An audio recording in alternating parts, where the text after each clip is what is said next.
Kiwis love being outdoors, so why not transform your outdoor living space with a Sunview? With our quality range of stylish pergolas, outdoor blinds and awnings, having a Sunview is like adding a new room to your home, but for a fraction of the price. Enjoy the outdoors all year round with a range of products to suit your needs. Book a free consultation now with Sunview and see the difference.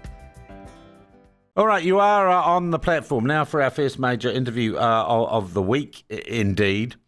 And our next guest is, I would say, one of the more motivated, more headline-grabbing and more radical in a good way members of the coalition government. He's the man who's saying drill, baby, drill, and as part of New Zealand First is their deputy leader, Shane Jones.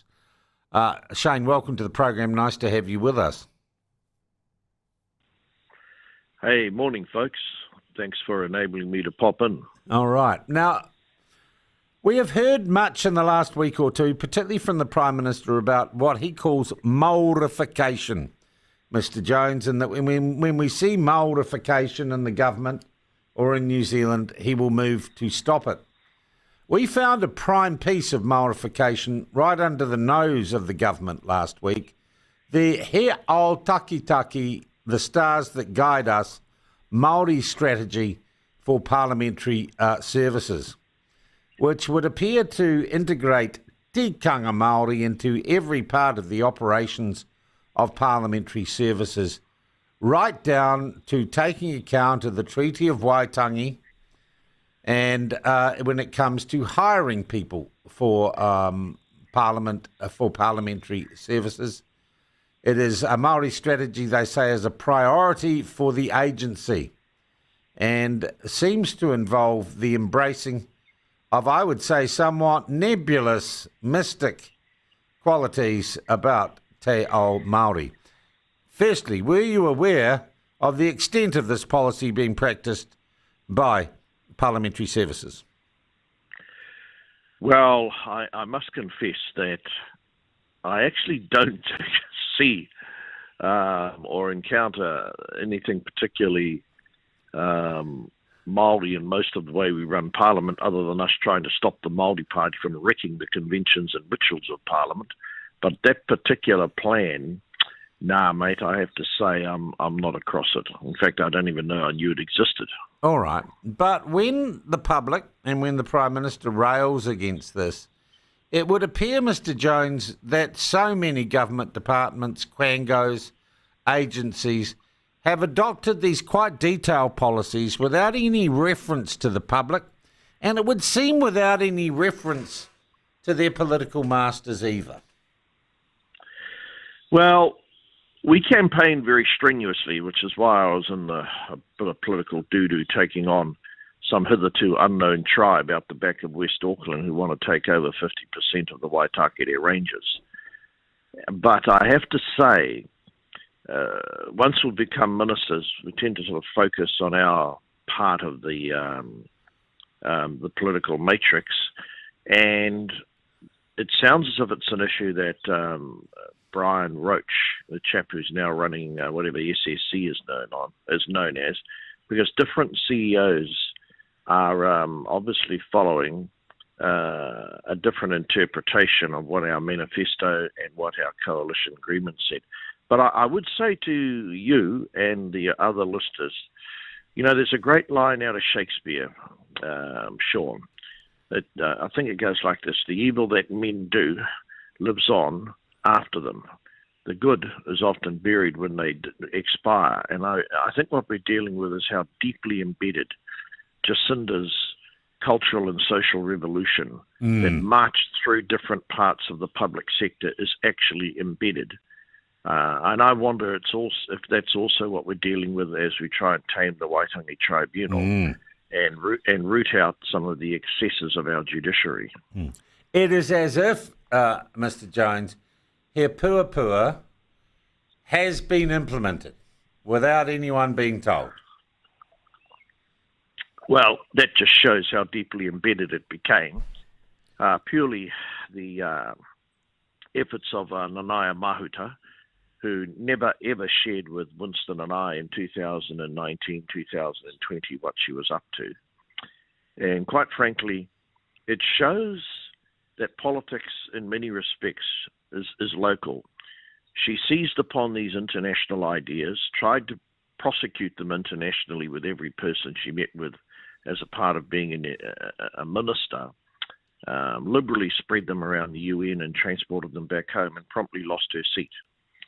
But the difficulty with He Puapua, it is fed an appetite and a toxic range of expectations among that have infiltrated the Māori Party, that somehow all of the answers to the future lie in decolonising New Zealand. No country has an imperfect, and all countries have an imperfect history, but boy, do not underestimate how deep that virus has gone. And that's what we're dealing with here in Parliament, a complete unwillingness on the part of the leadership of the Māori Party. I wouldn't say all of them, but the leadership of the Māori Party. And they've picked up Puapua, and that is their core ideology. Mm. And He Puapua is expressed in things like he ao taki, like the Māori policy at Television New Zealand, which gives ethnic preference to hiring Māori people when vacancies become available at Television New Zealand. And it seems, Mr. Jones, because of, if you like, the granular nature with which these bad ideas have colonised in their own way our government departments and our government infrastructure, it is going to take more than a piecemeal, case-by-case expunging of these bad pieces of policy. It's almost as if we need a Prime Minister or a government that does do something loud and bold and say all policies like this will be removed next week. Every government department that in any way, and you need to define that giving any group rights because of their ethnicity or any special right under the treaty that is not expressly codified, that just has to stop. Surely you are the government. You can stop this rubbish. Well, I'd remind everyone that we've had the march of the cultural elite for 6 years. If you have any doubts, do something that in 1,000 years I'll never do, which is watch Jacinda Ardern's documentary. Of the various things you'll say about me at my tangi, watching that documentary will not be one of them. Yeah. But anyway, let me come back to the question. We've also got to ensure, though, Sean, as aggravating as a lot of these outbursts are, the only future for our country is deep down. There's something awry in the structure of our economy. It's not generating enough economic surplus. And we're taking for granted that we're going to be able to afford the things that define you and I and our generation. And correcting cultural excesses, reining in cultural elitism, and bringing us back to the foundation values of what it means to be a citizen in an indivisible nation, and calling out, as I sought to do last week. Yeah. So, it's always a balance for those of us. Yeah, but right, what I'm saying, you're not answering the question. Why won't this government stand up and say rubbish like he ao taki has to stop, and it will stop tomorrow? And you need to go and expunge those silly mumbo-jumbo policies which discriminate on the grounds of ethnicity. They must be removed forthwith. Why doesn't the government do that? Because that's what people who voted for the constituent parties of this government wanted. Yeah. Well, now that I know it exists, it'll be going straight to our caucus when we get back, mate. I'm not dodging your question. I didn't even know there was an OT. Okay, so it's called He ao taki, if you want it. The stars that guide us. Oh.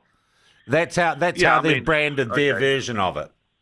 Okay, well, okay, no, I'll follow that up, mate. All right. Look, one other thing, seeing we've got you here. Busy. Yeah. While we've got you here, what did you think of the blue dress that Nicola Willis wore on Budget Day?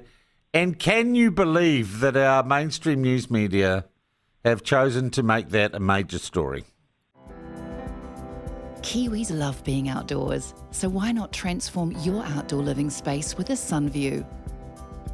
With our quality range of stylish pergolas, outdoor blinds and awnings, having a sun view is like adding a new room to your home, but for a fraction of the price.